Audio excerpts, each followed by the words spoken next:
Hey guys, Kevin Kaufman. Thanks a lot again for joining us on this week's episode.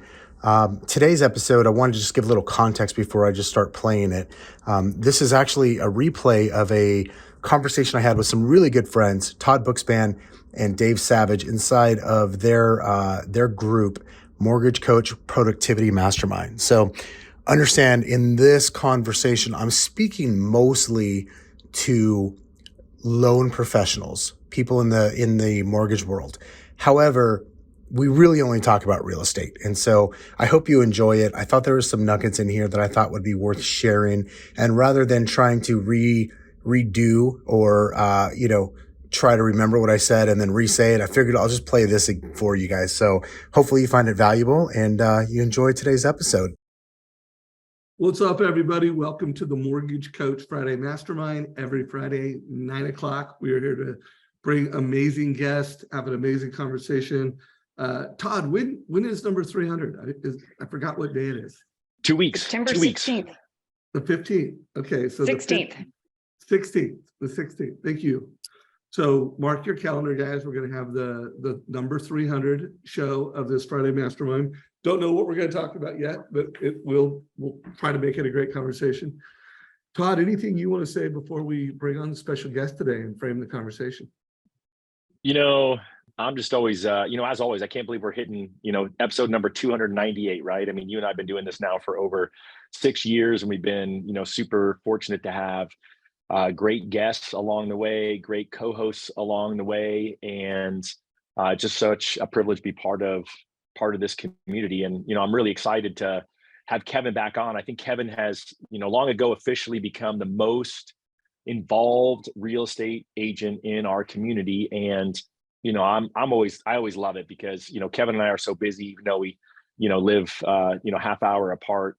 And ironically, I actually spend a lot of time working in Kevin's office, but we literally never have time to talk. And so although we just had coffee about 2 weeks ago, it's always good to have time to spend with Kevin. And I'll kind of frame it this way, right? Kevin spent a lot of time in here, and he's always really generous with his time with our community, and always has something really relevant to say. And oftentimes when we have a market like this, loan officers go quiet, right? They stop really doing what they need to do and talk to real estate agents. So I think that this conversation today is going to be just one that everyone needs to have some great takeaways to then turn around and have conversations with your partners around you who need you now more than ever. So before I introduce Kevin, though, let's bring on Deborah Byrd, our other co-host with the most. Well, one of these days I'm going to send Kevin a Texas Rangers hat so he can quit wearing that damn Dodgers one. Almost the same color for Rangers, but I'm excited to have you on because, Kevin, I know you're so real and authentic, and I know we're talking about a shifting market and you're going to shoot it to us straight. So I'm excited. I've got my notepad, my win by noon planner, and I'm ready to take lots of notes. So let's go. All right, guys. So here's how I'd love to have the conversation, Kevin. Let's assume that the majority of the people watching this are mortgage professionals, loan officers, among the country's best. Let's try to deliver this in a way that they'll want to watch the recording with one of their real estate agents. Like, it'd be a great conversation to have with a realtor or a group of realtors. And so really what we're going to do now becomes a resource to our community to have a better conversation together and to deliver more value. So for anyone who hasn't heard you before, could you just remind folks of the kind of impact you're making in housing? Because you've got a lot of realtors in your network. You're doing a lot of business in your local community. Could you just give us an overview? Yeah. First of all, I got to say, that's a lot of pressure though, with getting ready to take notes. Just relax, put the pen down. If I say something smart, I'll say it really slow, and you won't have to be writing that much. Trust me. So obviously, as you said, my name's Kevin Kaufman. So I run a real estate team. I've got a business partner. We're based in Tempe, Arizona. And we do a few hundred transactions, 100-ish million in volume every year, have for quite some time. Been in business with my business partner since February of 2014, primarily in Phoenix, though we still do sell a little bit of real estate in other cities, but Phoenix is home base and sort of our primary focus on that side of things. Our business has evolved quite a bit over the years, and really, Dave, this is, I think, the reason why we connect so well, and the reason why Todd and I have connected so well is it always seems to connect around building more of a community within real estate professionals. And so what I mean by that is there was a time where the main focus of our sales business was actually an expansion model where we were selling just as much, actually more real estate outside of Phoenix than we were inside. Uh, Everything from that to I started a Facebook group a few years ago, about I guess 4 or 5 years ago now, called Next Level Agents, and kind of probably got 25-30,000 members in that group. And that's just a free resource online community, right? That's sort of what I would call non-denominational. So I don't care what brokerage you're at, I don't care what coaching company you pay. We're all real estate professionals, and we should be helping each other. And then got a podcast that I run as well for effectively the same reason, because I like to sit people down and pick their brain and learn from them, and give a stage to people that don't normally get stages because they don't fit the status quo of what their brokerage or their coaching company or whoever has a stage likes to highlight and feature. And so I do that. And then I've also got within another community at EXP Realty. So I spent my first 11 years at Keller Williams. And then in June of 2018, picked up our business and moved over to EXP Realty, where we've got a community of about 2,000 agents or so that we also work with very closely to sort of help lead and guide, and to bring culture and whatnot too. So got my thumb on the pulse of it, if you will, on the sales side on the ground here in Phoenix, but also I effectively spend all day, every day talking to real estate agents around the country. Like just an hour ago, I was on the phone with a good buddy of mine who is the #1 agent in Lexington, Kentucky by a mile. And so we're spending time talking about, I talk to people like him effectively every day. So guys, just connect the dots on this. So the thing that I would say, I mean, all of it's impressive. Running a team that consistently does over 100 million in real estate is impressive. But being the type of person that 2,000 other real estate agents would trust to say, hey, I'm going to come under EXP, under you guys, they have options. All these agents could go to other platforms. They could go to other EXP leaders, but the platform that Kevin's created and the person that he is, it's like 2,000 other agents said, I want to be under EXP with you. So this is a real treat, everybody. Like, don't worry about taking notes, because we recorded it, so you can rewatch it, and hopefully this will be a great resource. So Kevin, let's just dig in. What are you doing to thrive, and what are you coaching other realtors to do to thrive in this shifting market? I'll tell you what gosh, it was a conversation yesterday with my team, and I've got a business with my sales team where truthfully, I haven't had to is not the right word. It's about as close to a 7th level real estate sales team as you're going to find that doesn't include family. Meaning I don't spend a ton of time actually actively in the business. I generate business for it, and I coach up our agents and spend time with them and whatnot. So yesterday I was talking to a group of our agents, 5 of them, and we're running this what we call accountability group, which is something I want to talk about as well today. And we're kind of like, after the meeting, we were talking about like what's going on, what should we be doing activity wise, things like that. What am I concerned with? What am I seeing? And I'll tell you, one of the things I shared with them that is true within my team, but true more so in the whole business, in the entire industry, which is I'm really worried for a lot of my friends. I'm worried for a lot of professionals that I love and like, and that I believe are about to have a hard time in the business, because things are changing and they haven't yet changed their activities. And I'm not the doom and gloom guy on the market. I know a lot of people would say nothing's changed at all. Other people would say the sky is falling. I tend to be a little more centered on most things, and so this is no different. But what I am very clear on is what helped real estate professionals be successful a year ago is no longer relevant. It's no longer good. It's relevant's not the right word. It's no longer good enough. And so the conversations I'm really having right now are about, like, how are you spending your working hours? Like, if you've got let's say 8 hours to work a day as an example, and you're doing that 5 days a week or 6 days a week, like what are you doing during those hours matters more now than it has at any time in the last probably 5 or 6 years, in my opinion. And so having deep conversations about that has been something that's been a reoccurring theme the last few months. So question to everyone watching, the market has changed. Have you changed? And then really, and what's changed? What have you stopped doing? What have you started doing? And could you just call out some of the things that when you think of this new market, things that people were doing before they should stop doing? If you're still doing this, stop. And things that in this market, you need to be doing this. What comes to mind? Top 2 or 3 stop starts. What comes to mind mostly is you actually I'm going to say this could sound a little crude, but I'm going to say it because I think everyone will understand it when I say it. A buddy of mine owns a brokerage, and he actually in your old stomping grounds there, Dave, and he was telling me that he was talking to a couple of his top agents who were all relatively new in the business, so last like four years or less. And he said to them recently, he said, listen, you're going to have to stop having one night stands with your leads and start building long-term relationships with them. Everything has changed.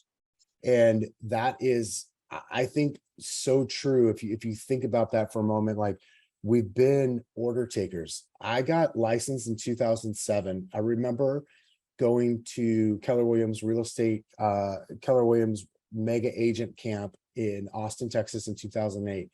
And Gary Keller was talking about this thing called order takers and how the last run up had these order takers that were then already getting out of the business. And I really didn't have a concept for what that was like. And now I do. I absolutely understand the term order taker in our profession. And those days are now officially gone. It's not to say things were easy for the last couple of years on everything, because certainly representing buyers could be a challenge. And I believe it was a lot easier than what it is today and what it's about to be over the next 12 to 18 months. So understanding the difference of literally having to be skill-based and hone skills in sales. It's not even just sales. It's more like the process of helping somebody through a transaction, both on the buyer side and the seller side. But more importantly, like backing up, nothing matters until you actually have a client. Like nothing matters until you get hired, right? Until somebody signs on the dotted line and hires you to list their property, or hires you to, hopefully we're getting hired to sell them a property to help them on the buy side as well, with contracts. Until someone signs on the dotted line, it doesn't matter. That's our top priority. And the bad news is that today, if it took us, let's say 10 appointments to get 5 people to hire us last year or the year before, and if those 10 appointments took 30 phone calls, well, now it's probably going to take 60 phone calls, and it might take 15 appointments to get those 5 or 6 people to hire us if we're going to reach our goal. And that's kind of sucks. But it sucks to think, are you telling me I have to work twice as hard? No, but maybe it's 1.75 or 1.5 times as hard, right? Maybe you do need to make 1.5 times the calls that you were making before, and hold 1.5 times the appointments that you were holding before, just to keep your income the same. So if you wanted to raise, bad news, right? But to me, and this is where the perspective comes in, the good news in all of that is, even if you can maintain in a time like this that we're in, and just at the beginning of, I believe that you come out the other side like significantly ahead of the pack, like in a massive way. And so while it's sort of bad news, it's also, in my mind, it's all really good news. I'm excited for this market. It's probably the first time I've been excited about a real estate market in quite a while. So let's stay in the pocket on this, because I have some things to call out and a question. But before I do that, Todd, is there anything you want to comment on that or expand? But staying in this particular topic, and then Deborah, I'll go to you after Todd. Oh, come on. Kevin's talking my love language, right? He used the word accountability, although he doesn't want to call it accountability anymore, because I know we're going to get there. But, you just said that an agent maybe it took 10 calls before to get the number of closings they want, but now it may take 60 calls. And I think that's the real challenge, right? I see that in the loan officer world. I had the same conversation with a loan officer yesterday. who wants to increase their business, but is not increasing their activity. So how are you encouraging them to do it? And then question number one, and then number two is, the pushback that I always hear people say is, well, who to call. So if you can just talk about how you're encouraging it and then who you're telling them to call, that would be great. Todd, I struggle with the encouragement part. Like I'm the guy, like one of the things that I heard a buddy of mine say years ago, and I've just repeated it 1,000 times since, which is I don't want to drag anybody to the starting line. So I do start, like I'll encourage my friends. I can encourage people I love. I have a hard time encouraging people to do their job. I've chosen to just not work with people like that and to not spend time with people that need to be encouraged to do the bare minimum. It's not that I can't love those people. I just can't be in business with those people, or I can't spend my time with those people. Not that they don't need the love. I'm just not the right guy for them. And so that said, I feel a lot stronger about like internal motivation. Like, do they have a reason to do the job? Do they have a reason to get up and go every day? Do they have a reason why they need to sell 3 houses next month? And 3 more the following month and 3 more the following, like, do they, now, if they have that reason, that's cool. That's great. Cause then I can teach them what to do. I just don't feel like I can really impact. I can tell them the books that I like that inspired me and motivated me and all that. And it's important. I'm not sure that I'm the guy for that. So I do struggle, to be honest, I struggle with that. I rambled on so long of the first part of your question. Will you repeat the second part of your question for me, Todd? Yeah, the second part is then if they've got to increase their activity and call more people, like who are you telling them to call? How are they figuring that? Because they'll say, well, that's great, Kevin. What do I do? The truth is, if I look inside anybody's database, I don't care what CRM they're using. If it's on my team, I can actually look inside of it. There's enough people to call. You just don't want to call them again because you called them once 3 months ago, or last week or last month. And so very rarely is the real problem not having enough people to call, in my experience, on my team and with the agents I've consulted over the years. It might be clarity around it, but it's really not even clarity. To me, it's like, a lot of people may know, I've got a dear friend, his name is Ben Kenny, one of the smartest people I've ever met. And he would always tell me, like, you complicate things to justify your inaction. And I think we complicate things by saying, I don't know who to call, to justify not doing anything today.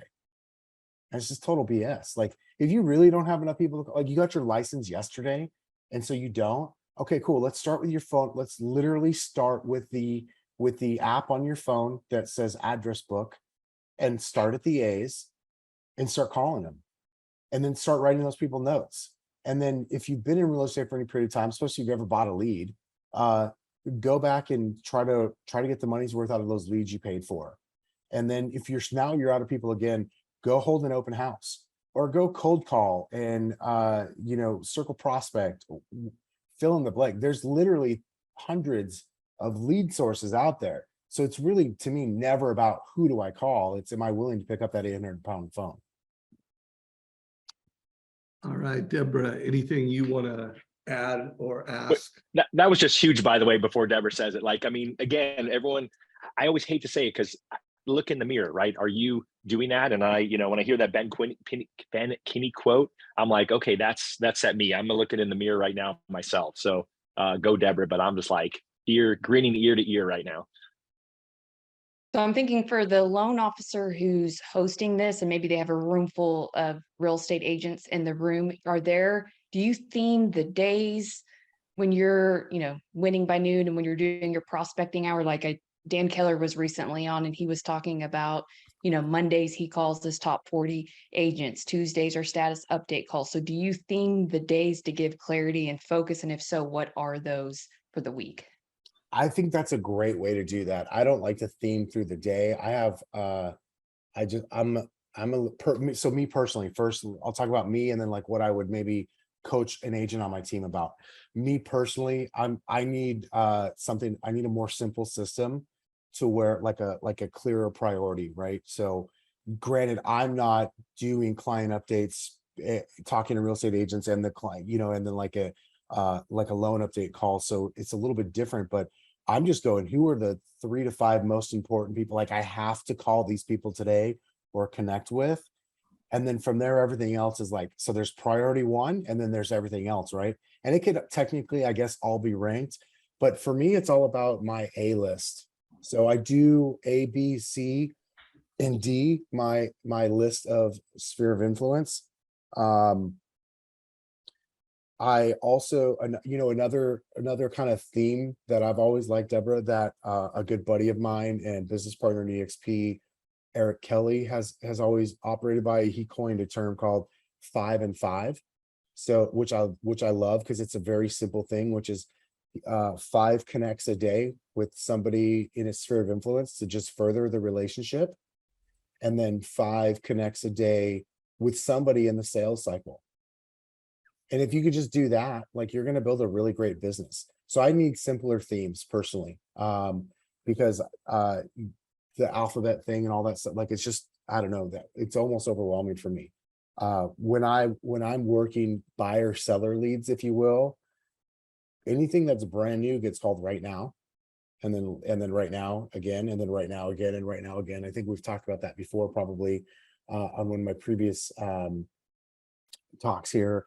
And then it's all about follow-up. Like I can't tell you, like the agents on my team that have been with me for a long time, and even those that are like, I got one in Colorado who's no longer on my team, runs his own business, but we're still business partners on a few things that, like, especially through EXP. Like we still laugh to this day because I was so hard on him about following up on the same leads that we bought the previous month and 6 months before that. And the reality is it, like you cannot call and text and connect with those people enough, in my opinion. And so it's like, it's follow-up. It's the follow-up. Like the fortune is in the follow-up. I know we've all heard that cliche saying, but it's cliche for a reason, because it's true and it works. If you just, I built my whole business on that, on the follow-up, and knowing that when I got a new lead, they really weren't, like, they're probably not closing in the next 30 or even 90 days. Some warm referrals do, but most leads were closing in the next 12 to 18 months. And I was like, cool, I don't care when you close. I just want to be the guy you close with. So I want to make a couple comments, share a few ideas, and then get your impression. So I mean, so far, guys, I hope the notes you've gotten, I love how you kicked it off with, we got to stop dating our clients and really building deep and valuable relationships where they, and not just client for life, but like, value for life. I love that you called out that people that aren't going to do the bare minimums, like, hope everybody heard it. He's not working with them. So, and we're in a market right now where if people aren't doing the right activities and they aren't willing to, they're not going to survive. The struggle is going to get, I believe, is going to be to have the LO and the real estate agent to not just to have that data, but to actually use it. Like, right. That's kind of where Steve De La Viega came to a couple of weeks ago. We had him on here, had a similar conversation. He had a similar message to everyone, that we, no matter how you say it, we got to go beyond. I taught Steve everything to have that the I loan know. officer do it. Like the loan officer needs to be monitoring the data and making the calls and bringing back, and for every loan officer listening to this, like your goal when you're talking to that cash out alert, yes, you want to do a loan and you'd be great showing them a cash out, but I'd make your number one goal, try to get a CMA for an agent. So like, this is a family that has some, wants to know how to manage this next stage financially. Well, let's get a CMA for an agent. So you've got a listing appointment, and then let's help them. Like, hey, should you move up? Should you move down? Or should you refinance? And lots of times, even in this market, moving up is what makes sense. What are your thoughts on that? Yeah, to me, it all comes back to, give me a reason to call, to make the phone call, and to build the relationship, right? That's all it's about, in my opinion. If I can further the relationship, there'll be a transaction, or there'll be a point eventually, or maybe 11 points where I make money we're able to monetize it and able to help them by moving them forward. Maybe it's the refi, or maybe it's the move up, or the investment property with some of the equity, things like that. I think those are all, like, they're spot on. The challenge is, and I believe the challenge has always been, at least for the time that I've been in the industry, which granted isn't that long, the challenge is to get people to actually use the tools that are available. Right. The reason, like you mentioned, Rocket, the reason why Rocket and like Zillow, etc., the reason why those are now so prominent is because they have just found a way to effectively do the things that most agents are not willing to do, which is why most agents are now they do it paying. consistently. Yeah, no, I mean, listen to this, everybody. I've spoken at Rocket multiple times. I've done multiple site visits, and the magic is the training and leadership.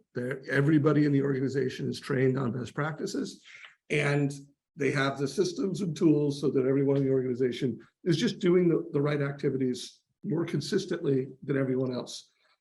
So it's all skill-based training and consistent best practice activities. And guys, we're here to support you. Win by Noon will help support you in terms of building a social media platform, building a brand. Deborah is. And so let's do this. I want to make sure we have time to do this book review. Any book that you've read 6 times recently, and it totally dominated your lunch with Todd. I want to have time for that. So let's go rapid fire. We got 10 minutes. Give us other ideas. Maybe we don't unpack them as much, but everybody comes away from this with 3-ish great ideas on the right activities in this market. So I'm gonna move away from like a sales activity for a moment, and I just believe this is a wise business activity. But reviewing, being real about expenses. It's so easy as over the last couple of years for expense creep to come in.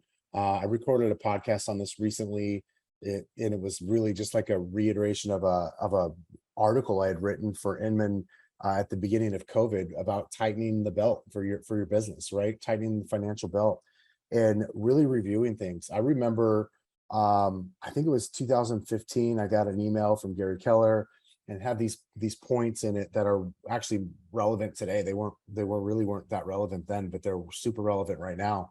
And one of those things was like, make it a game with your expense management. Like, try to reduce your expenses by 10% every single month. And so, like, the game I've always played, or I shouldn't say my business partner and I've always played, is like, could we get rid of this expense, whatever this is? And if we did, would it impact production? And if the answer is no, it won't impact production, we're going to cut it. And we've also done in conjunction with that, we've always had like, here's things that we would cut if things get tight. If things slow down, here's what would go next. So it's almost like an ABC list of like what to cut. Like right now, we should cut it. It's pure fat. This would be the thing that we cut if things really get tight, or start to tighten up a lot. And then here's the drastic cuts we would take. Maybe that's the C list.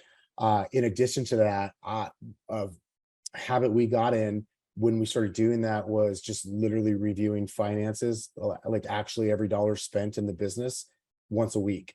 So grab the statement for the credit card or the debit card on Monday mornings or Friday afternoons, and line by line, does anything stick out? Does anything look weird here?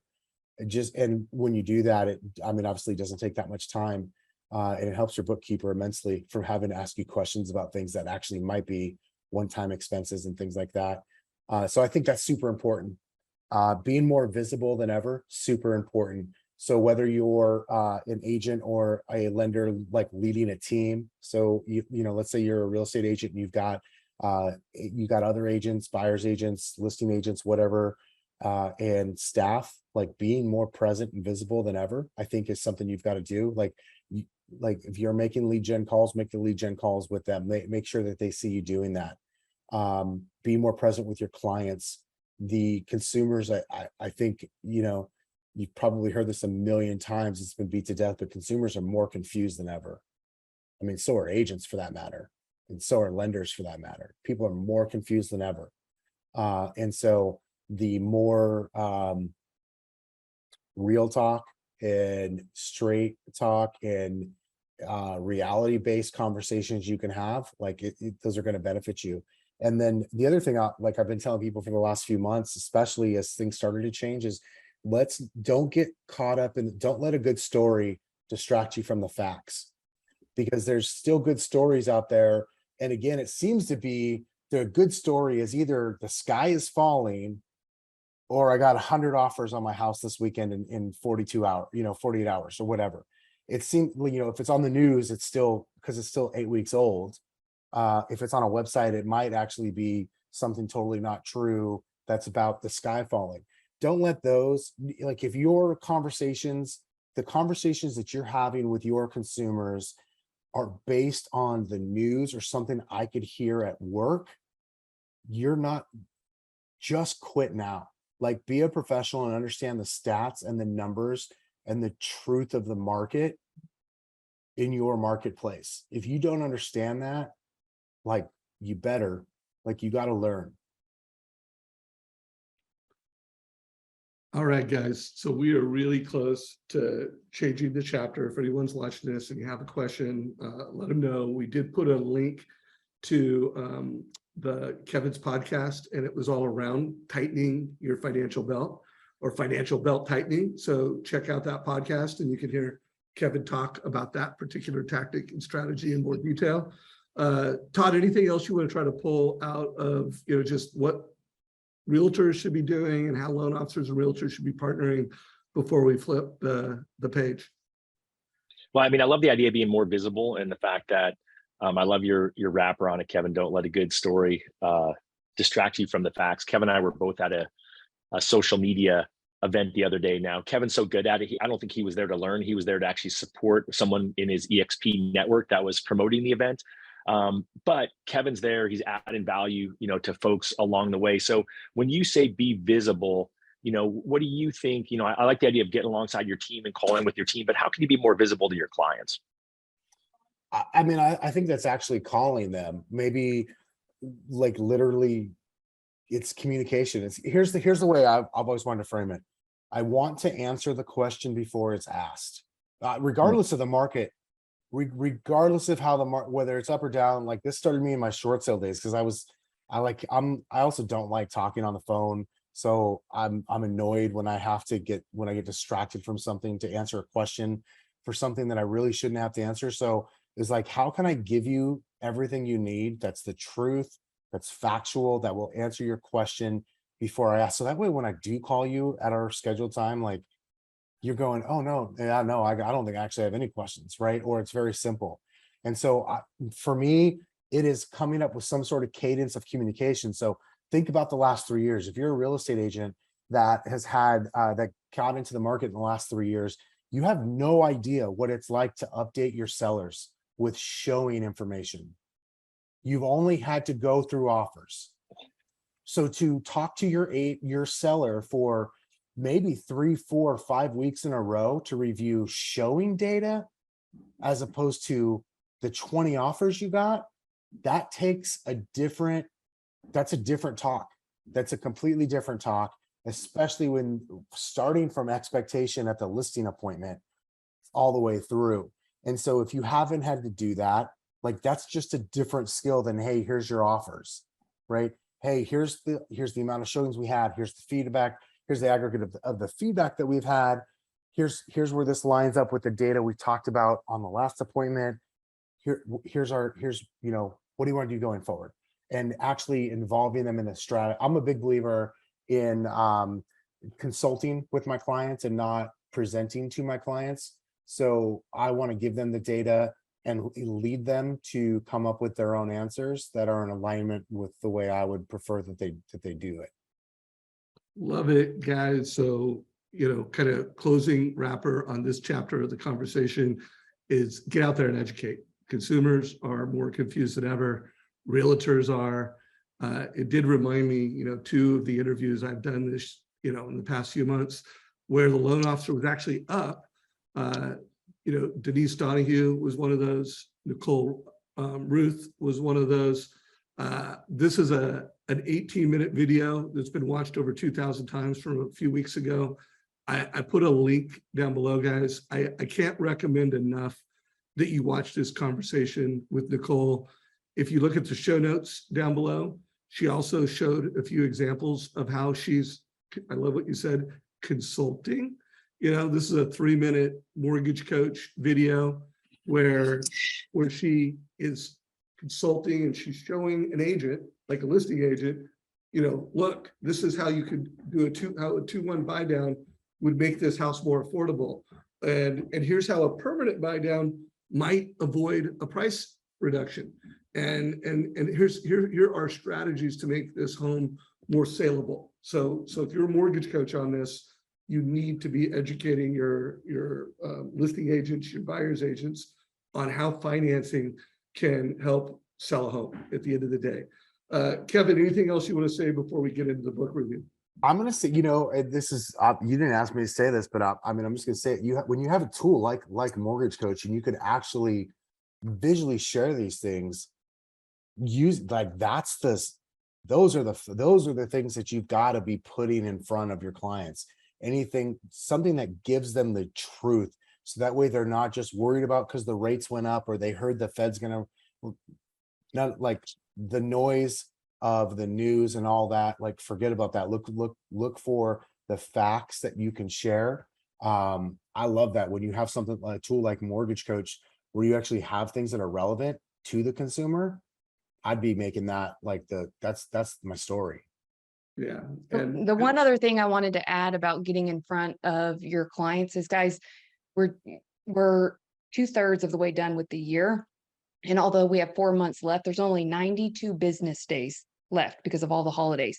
But the holidays are a great time to reconnect and re-engage. And whether you're doing friendly competitions where it's the best, you know, pumpkin carving competition with your clients or agents, it's an easy way to pick up the phone and have an excuse to call. So I'll put a link in the chat too of a webinar that Todd and I hosted for Win by Noon of how to host events before, during, and after, and how to do all the planning. So y'all can go back and rewatch that. But don't forget to maximize the opportunity that the last, you know, couple months of the year has, that you can re-engage with people. Awesome. So great stuff. We'll have some closing thoughts as we wrap this up, but we've got 18 minutes left, Kevin. And I know there's a book that you've read 6 times recently, and something you're very passionate about. You know, first of all, what is the book? Why 6 times? And what are some takeaways you want to share? So the book is called This Is Worth Writing Down. So Deborah, get your pen, or whoever else is taking notes, the 3 people. Like, it's called Die with Zero by Bill Perkins. Die with Zero. And I'll just share a little story. So the person that recommended this to me is my good friend and business partner through EXP, Curtis Johnson. And he kind of casually recommended it at dinner in late June. It was June 19th, in fact. And we were at dinner and he recommended, he's like, oh, I just read this book, it's pretty good. I think of Curtis as like, you know, I jokingly will say he probably has cash in a Folgers can that's buried in the backyard. And I'm like, yeah, dude, I'm good. I know how to spend money. Like, in fact, I'm really comfortable spending money. And he's like, no, read it. So I was like, all right, man, I love you. So I'm going to read it. And the thing about this book is, I would say this, it's the nuanced conversation of being responsible, financially financially for the future. However, it's also about not going overboard. So I like to tell people, if you don't have an income or don't know how to save or invest, it might not be good for you. In fact, it would be okay. There's parts of it, and then if you're like this type of person that just makes a lot of money, but also spends it like what I'd call a drunken sailor, it's probably not the book for you. But it's that nuanced conversation in the middle, and it intersects money, it intersects health, life experiences, and life stages. And it really is the nuance between all of those things that has, it just, it's forced me into a totally different perspective. And I can't say enough good things about it. What Well, and were, it was funny because, you and I got together for coffee, and like I said, it came up in the first few minutes, and I had seen it in a thread somewhere on Facebook. Someone who I respect, I don't even remember who it was, had, recommended the book. And, the interesting thing about it was I've always been an experience guy, right? And, that's one of the things that, impacted you, Kevin. You said you went out and you booked like a really nice Disneyland vacation for your family. You guys have spent a few weeks every summer in San Diego, and now you're going to be spending, maybe even more time there next summer. So can you talk about that experience piece? Because that's one part of it. And then let's also then shift after that to the money part of it. Yeah. So, I'm going to talk about the experience thing in a minute. But the thing I want to say first is, I thought this is just going to be like any other money book, not just like any other money book, but a money book, right? And most money books are the same. There's a few really good ones, but the quote unquote problem with the money books is they're typically teaching you about how to optimize your net worth. And this book is about optimizing your life fulfillment. And so they're drastically different. And I'm a believer in there's only one priority. There's no such thing as priorities. I believe there is the priority, and then everything else, until priority is no longer the priority, nothing else is. And so optimizing for life fulfillment versus net worth, drastically different things, although there's a lot of crossover. So you talk about experience, yeah, that is the thing. Like there's practical tools in here to help you. Like if you're the type of person who maybe struggles with how to do experiences or whatever, I mean, he's got this concept in there of that really stuck out to me, of experience points, literally having like a point value. So like the example that I shared with Todd that he sort of just referenced there is, so my family, we go 2-3 weeks every year to San Diego and rent a beach house. So let's just say that's worth 1,000 points on my system and my scale. And I get to decide what my scale is, but maybe a trip to Hawaii is 5,000 points. Maybe a trip to the ice cream shop is 20 points, but literally having the scale of experience points, if you really to like chart things out. So that's one thing. And then he's also got this other model that goes in alignment with experience points called life buckets. So times in your life, because so much of this is about where you're at in your life. Now think about it. When your health is at its peak, for most people is like when their net worth is at its lowest, right? Early 20s. So your health is at its peaking and your net worth is typically lower than, not everybody, but most. And even if you're like a super fit 50-year-old, you're not as fit as a super fit 25-year-old. And you're not going to be as capable as a super fit 75-year-old as you are as a super fit 50-year-old. So there's these things to take into consideration. Think about your typical person who maybe does a great job with retirement and savings, and they retire at, say, the age of 65, and they finally take that cruise, and they go on this cruise and they get off the boat and they're injured in 5 minutes, right? There's so many injuries that happen because they didn't take care of themselves, or they waited to a point in their life. So there's these buckets of our life where certain experiences are actually worth more, because there's certain things that we can experience at 40 that we're probably not going to be able to experience at 70. And there was experiences at 25 that I'm probably not going to experience now in my 40s or 50s, and so on and so forth. So he does a great job of kind of this concept of life buckets and how that intersects with experiences and experience points. And then there's this other concept, and I think I think everyone will resonate with this, a memory dividend. So think about the best family vacation you've ever taken in your life, or the best vacation period. And then think about, for the years after that, how many times you showed the pictures, shared the stories, thought about it. So you end up like those experience points actually pay you a dividend, right? So I got this experience of going to Greece or to Italy or to Hawaii or whatever, or this massive cruise. And that was great in the moment. But often what happens, especially as you get towards the end of life, it's those memories that have actually paid you more than the experience itself. And so just the book does a really good job of centering you on that, to be purposeful in kind of creating those things that will pay you memory dividends in the future. And then just being real, like part of it is like this is probably not a fun subject. Actually both Todd and Dave, you guys both said something to me about it, but like the Weeks in Life poster, that's where that came from me, right? Because part of this is about part of this is about like literally getting real. And if you really want to follow the advice in the book, there's some exercises to go through and take an educated guess at when you're going to die. I mean, because unfortunately we're all going to die. Like that's so far the world is undefeated, and we all die eventually. And so taking a real stab at that, and then making sure that we're optimizing for fulfillment, and not just net worth. Wow, I love all the concepts. The bullseye is life fulfillment. Kind of the compass to get there is money, experience, health. I wrote down seasons because I was just thinking seasons in life, but I think you can life buckets. I love that term, memory dividend. I think we can all intuitively get that different experiences create different memory dividends. So guys, we got 10 minutes left. If the audience, you guys have any questions, whether it's about the book or the other things, put those in comments now. Todd, anything else you want to pull out of this? Because I know you spent 90 minutes talking about this book.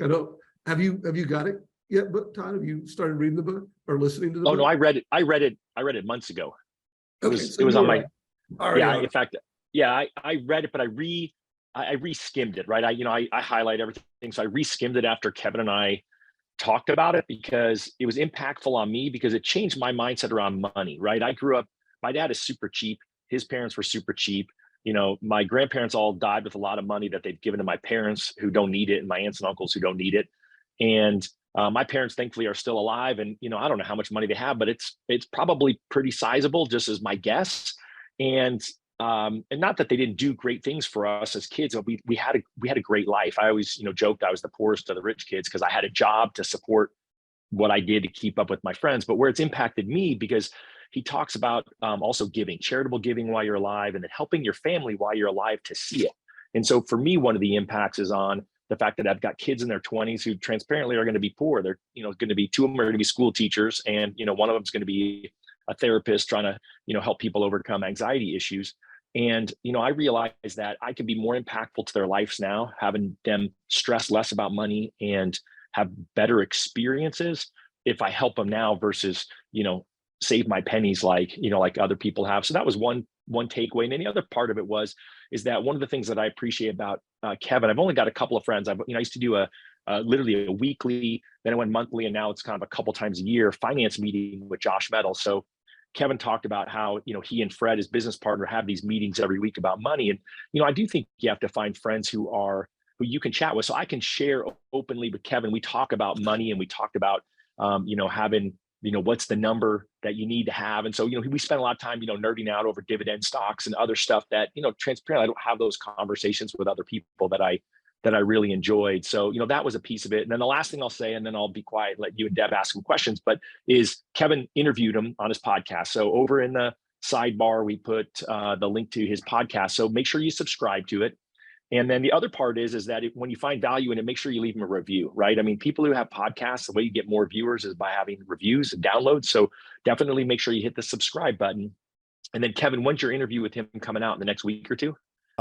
Monday, actually. Yeah, I think we'll have it out on Monday. So if all goes well with editing, which last I checked it, we were on track. So Monday that interview will be out, and he was awesome. He was very insightful. I can't wait to watch it. That's kind of the key. And then I think the last thing, actually, I said it was my last thing, but I'm cutting you off, Dave. Dave, you posted that chart of the number of weeks that you have left, but listen to some of the past calls that Dave and Kevin and I have done on health, and you'll find out that Kevin is my soul brother in my health journey.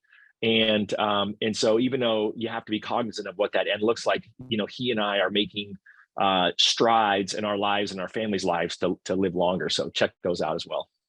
All right. So one thing that, from my perspective, I already bought the book. I just bought it while we were talking. Gotta love, how easy it is to buy something on Amazon or buy something digitally. But here's my push after hearing the thesis on this, we talk all the time about being the captain of the wealth team. We talk about, the financial literacy crisis in America. And to me, this book just sounds like a must read, on the path as a mortgage or real estate professional. If you want to be financially literate, it sounds like this book unpacks things beyond just rule of 72. Should I invest in real estate versus stocks? No, this is about life. I love that financial literacy is about life fulfillment. I mean, at the end of the day, we want money, for security. We want money for experiences. We want money for all these things. So must read. I will have it read by next week. Deborah, any questions you have or anything you want to call out before we run out of time today? No, just that, I think anyone who follows me or knows me well, my health game needs to level up. In fact, Todd only helped with this matter where he sent me a ton of Oreos and goldfish. And I knew it was him because as I was looking out the window, someone was unbagging and I saw fruit and my niece was here and she was like, did you order groceries? I'm like, I think those are oranges. That's not for me. I don't order oranges. And I'm like, oh my gosh, once I saw it, I'm like, this has got to be Todd because he also mixed in some water. So this is something that I say this every year and I fail every year when it comes to health. I need to grow up with what I eat and what I feed my body. I'm taking small baby steps. Todd, you did not help me this week, but I'm going to recommit and read this book. And hopefully the more information I get, it'll be enough pain to cause me to just get my butt in gear and grow up. So I also wanted to ask this question from Paul. He said, where does Kevin get his information, statistics, documentation to support advice for clients if the internet or news are not good sources? What do you recommend for that kind of evidence to help?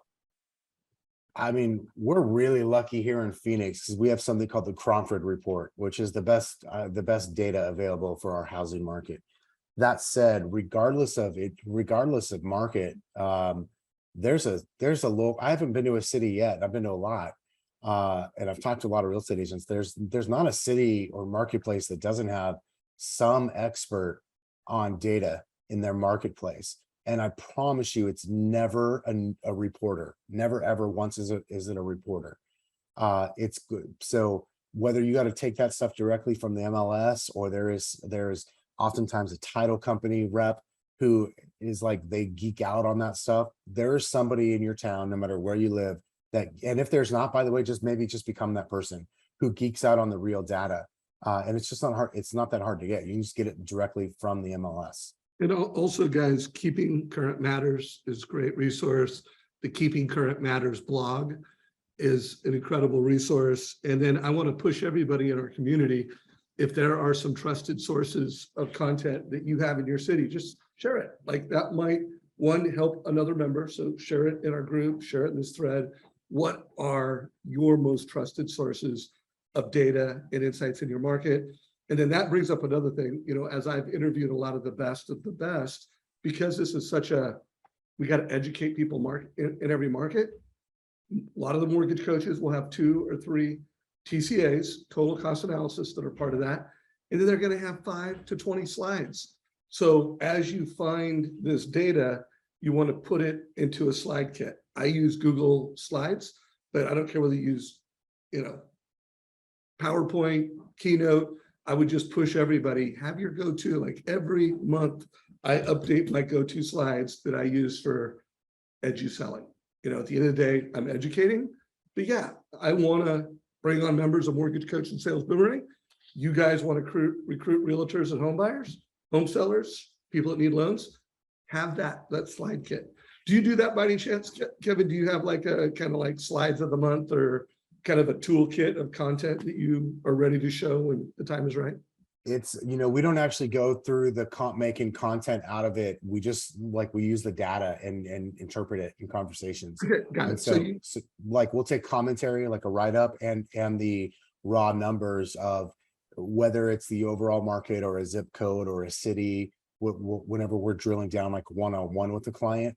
But we don't use it to create content. That makes way too much sense and it would be good marketing. So. Well, maybe it's something to consider adding. Well, dude, as always, it's just I get energized, I get fired up. I got more work to do now. I've got a book I've got to read over the weekend. Really appreciate you, brother. Any closing words before we close out this call? Anything you want to make sure you tell people? No, man. Just thanks again for allowing me to be part of this community again. I appreciate it. I want to ask you to be what Todd said. I'd love it if you guys listen. Bill Perkins will be the guest next week on the podcast. Normally it's a real estate professional, but it's not often you get a chance to hunt down one of your favorite authors and get him to spend an hour with you. So I did. And so hopefully you'll get some value out of it. And I just want to say thanks a lot for including me again, guys. Appreciate you, brother. Guys, this is a Bye-bye, wrap. Ketchup. If you got value, give it a like, share it with your real estate friends, share it with other loan officers, and have a great weekend, everybody. That was a lot of fun. Have fun, guys.